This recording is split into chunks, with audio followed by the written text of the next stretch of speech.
नमस्कार, live news में आप सभी का स्वागत है। मैं हूं कपिल मिश्रा। खबरों में बात करेंगे दिल्ली की, जहां पर पीएम मोदी 75 डीबीयू करेंगे लॉन्च। देश के 75 जिलों में मिलेगी सुविधा।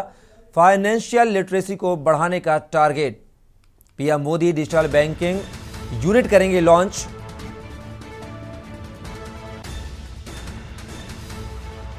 देश के 75 जिलों में मिलेगी सुविधा। फाइनेंशियल लिटरेसी को बढ़ाने का target. PM Modi 75 digital banking unit करेंगे लॉन्च। तो खबर दिल्ली से, जहां पीएम मोदी 75 डीबीयू लॉन्च करेंगे। देश के 75 जिलों में मिलेगी सुविधा।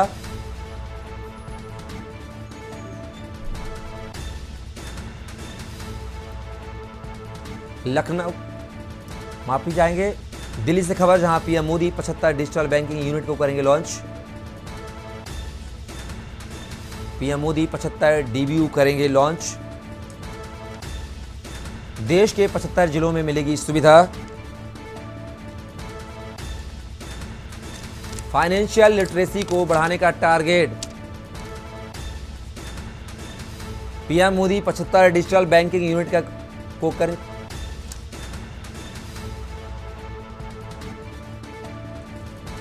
इसी खबर पर हमारे रेजिडेंट एडिटर अमित दुबे हमारे साथ जुड़ चुके हैं। अमित जी, पीएम मोदी कहीं ना कहीं डिजिटल को बढ़ाने को लेकर लॉन्च कर रहे हैं, क्या कुछ खबर इस मामले को लेकर, इस खबर को लेकर? जी बिल्कुल। देखिए, अब क्योंकि 5G नेटवर्क की शुरुआत हो चुकी है, जाहिर तौर पे काफी बैंकें ऐसी है जहां पे लगातार डिजिटल ट्रांजैक्शन या डिजिटल इंफॉर्मेशन, डिजिटलीकरण जो है वो तमाम बैंकों का पहले से लगातार हो रहा है। और इस बार का खासतौर फोकस जो है वो जम्मू कश्मीर है, क्योंकि सरकार चाहती है कि जम्मू कश्मीर को आर्थिक जो रूटीन है उस क्रम में लाया जा सके, क्योंकि धारा 370 हटने के बाद लगातार सरकार जो है वो जम्मू कश्मीर को लेके फोकस कर रही है। और अभी भी जम्मू कश्मीर कहीं ना कहीं अपने आप में सरकार की तमाम राहत देने के बावजूद कहीं ना कहीं पिछड़ा हुआ है। जाहिर तौर पर पर्यटन वहां पे है, लेकिन अब चूंकि 5G आ चुका है तो जाहिर तौर पर ऐसे में बैंकों का डिजिटलीकरण जो है वो लोगों के लिए खास तौर पे बहुत ही आरामदायक होगा। लोगों के ट्रांजेक्शन जो है वो आसानी से हो सकेंगे। और दूसरी बड़ी चीज कि डिजिटल इंडिया का जो सपना खास तौर पे प्रधानमंत्री ने देखा, उसे लेके लगातार प्रधानमंत्री तमाम चीजों में डिजिटलीकरण ला रहे हैं। यहाँ पे जो 75 बैंकों का डिजिटलीकरण हो रहा है। इसके अलावा अगर बात करें तो जो खाद्य आपूर्ति मंत्रालय है, चाहे वो राशन लोगों को मुहैया कराया जाए या तमाम टेंडर्स की नीलामी हो, लगातार जो है अब सरकार का फोकस जो है वो डिजिटलीकरण पे है। और खास तौर पे अब 5G ब्रॉडबैंड के जरिए पूरे देश को जोड़ने की प्राथमिकता यहाँ पे है। अब इन 75 बैंकों के साथ साथ जाहिर तौर पर जम्मू कश्मीर को एक बड़ी राहत मिलेगी, तमाम अन्य राज्यों को भी इससे राहत मिलेगी, क्योंकि जो मेन नेटवर्क है उस नेटवर्क के जरिए न सिर्फ सरकार कनेक्ट होगी बल्कि लोग कनेक्ट होंगे, लोगों के ट्रांजेक्शन में आसानी होगी। और जो खास तौर पे लोगों को बैंकों के चक्कर काटने पड़ते हैं, कभी साइन मैच नहीं होते, कभी चेक जो है वो बाउंस हो जाते हैं, अपने अकाउंट बैलेंस को नहीं जान पाते। तो कई तरह की चीजें हैं जिनसे लोगों को अब सहूलियत मिलने वाली है। जी अ- प्रियंका। अमित, जिस प्रियंका। तरह से शुरुआती समय में 75 जिलों में जो डीबीयू है लागू करने की बात की जा रही है, तो ऐसे कौन से 75 जिले होंगे जहां से इसकी शुरुआत की जाएगी अमित? देखिए, जिसकी मैं बात कर रहा हूँ, क्योंकि ये जो है खास तौर पे डिजिटलीकरण जो हो रहा है ये जम्मू कश्मीर पे फोकस किया गया है, क्योंकि जम्मू कश्मीर अभी भी जो है वो लगातार सरकार की तमाम योजनाएं जरूर वहां पे जा रही हैं, लेकिन अभी भी हालात जो है वो उस तरह के वहां पे नहीं दिख रहे हैं। रिसेंटली हमने देखा कि किस तरह से कश्मीरी पंडित की हत्या हुई है। तो जाहिर तौर पे आतंकी नेटवर्क से इन चीजों को आजाद कराने के लिए, जम्मू कश्मीर को मेन स्ट्रीम में लाने के लिए, जम्मू कश्मीर में विकास योजनाओं को प्राथमिकता देने के लिए कई सारी चीजें हैं जो इस बार ये खास तौर पर फोकस जो है वो जम्मू कश्मीर की तरफ किया गया है। और इसमें वित्त मंत्री जो है वो प्रधानमंत्री के साथ यहाँ पे जो वीडियो कॉन्फ्रेंसिंग के जरिए लॉन्चिंग होगी उसमें मौजूद होंगे। जिन बैंकों में लॉन्चिंग हो रही वहां के तमाम लोग मौजूद होंगे।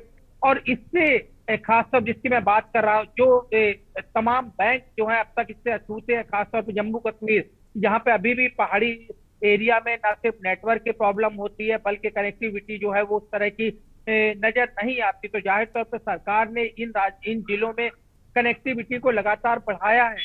हालांकि 5G नेटवर्क की जो चीजें हैं वो अभी तक कुछ शहरों में ही है, लेकिन धीरे धीरे इनका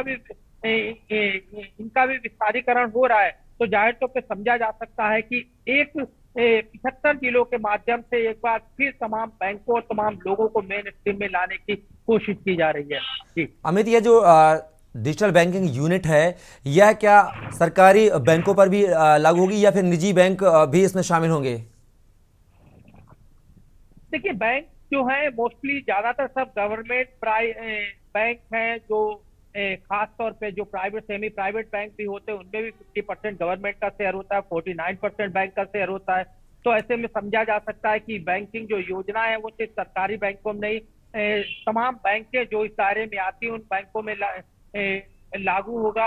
और सरकार लगातार इस बात के लिए प्रयास कर रही है कि जहां पे अभी तक ब्रॉडबैंड की सेवा उपलब्ध नहीं है, जिस वजह से खासतौर पे बैंक जो है वो प्रभावित है, बैंक अभी भी मेन स्ट्रीम में उस तरह से नहीं आ पाए। चेक अगर हम चेक भी डालते हैं तो उसे क्लियर होने में 3 से 4 दिन लगते हैं, लेकिन जब से खासतौर बैंकों का डिजिटलीकरण हुआ है तो महज 1 दिन के अंदर जो है वो चेक का क्लियरेंस होता है। तो ये ब्रॉडबैंड की ही देन है कि किस तरह बैंकिंग की नेटवर्किंग को लगातार कनेक्टिविटी जो है लगातार बढ़ रही है। और जाहिर तौर पर ऐसे में जम्मू कश्मीर भी के तमाम बैंक भी इस प्राथमिकता के साथ जुड़ेंगे और जिन बैंकों में खासतौर पर अब तक डिजिटलीकरण नहीं हुआ है उनमें भी सरकार की प्राथमिकता है कि जल्द से जल्द इन बैंकों को डिजिटलीकरण हो जाए, जिससे न सिर्फ कागजी कार्रवाई जो है वो सिर्फ कम होगी बल्कि लोगों को भी एक बड़ी राहत मिलेगी। जी चलिए अमित, तमाम जानकारी आपने साझा की उसके लिए आपका बहुत बहुत शुक्रिया। तो ये थे हमारे साथ हमारे दिल्ली से रेजिडेंट एडिटर अमित दुबे जी, जो कि डिजिटल बैंकिंग यूनिट को लेकर ताज़ा अपडेट हम तक पहुंचा रहे थे। तो दिल्ली से खबर, जहां पीएम मोदी आज 75 डीवीयू को लॉन्च करेंगे। देश के 75 जिलों को मिलेगी यह सुविधा। खासकर जम्मू कश्मीर राज्य पर फोकस होगा इस डिजिटलाइजेशन का। फाइनेंशियल लिटरेसी को बढ़ाने के लिए किया जाएगा लॉन्च। तो PM Modi 75 digital banking unit को लॉन्च करेंगे।